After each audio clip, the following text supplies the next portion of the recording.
Hello, hello. Happy Sunday, and we're going into a busy week. I'm already feeling a bit tired, but hope that we pull it off, all of us. And just wanted to stop in and say that it's going to be an interesting week for all of you, all of us.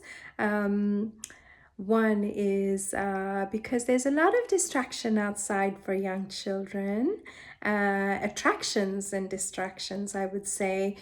These are very highly stimulating for young children. Um, um, Less than 6 years of age, especially, and the costumes and a lot of activity that is hard to process within a very short time for the children. And there's so much excitement and everything, and you might experience as much of fun that it might be, especially for slightly older children. For the younger children, it's going to be a bit tough. So pay attention to that. So giving them a good night's sleep, good week of sleep on time is a very good way to go. And then on Halloween day, how to keep the morning pretty easygoing, and making sure the children are hydrated and all of that is really, really important to have a good day. I know you don't have to overthink or overanalyze, but be mindful, because the more you pay attention to these things, the more joy you're going to have in doing things with your children, especially things that are exciting and fun for you more than for them. So I strongly believe that we do these events, especially for young children, because the adult really wants to be involved and to have joy, and that's reasonable. However, I am here to let you know that the child's mindset is a little different, because they live in the moment. They don't really have an agenda like we do. And so whatever they feel, they're going to feel in that moment. So we want to honor that. So the more the children can understand their environment, the better behavior you can expect from them. So, for instance, the children can understand about spider webs. We can talk about them. We can give context to them. Also, for pumpkins, we can carve the pumpkin. We can see what's inside. We can talk about that it's edible and the different things we can do with it and all of that. But we can even talk about cats and skeletons and all of that. But then there are other costumes that are based on fantasy, and that's okay, because costumes are better than sitting and watching something that's really hard to understand.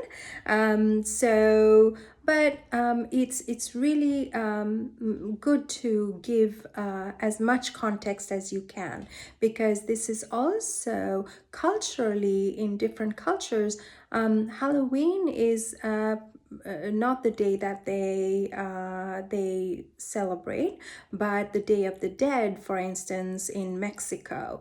That takes a very different turn. And as you know, Halloween is more commercialized now than anything else. So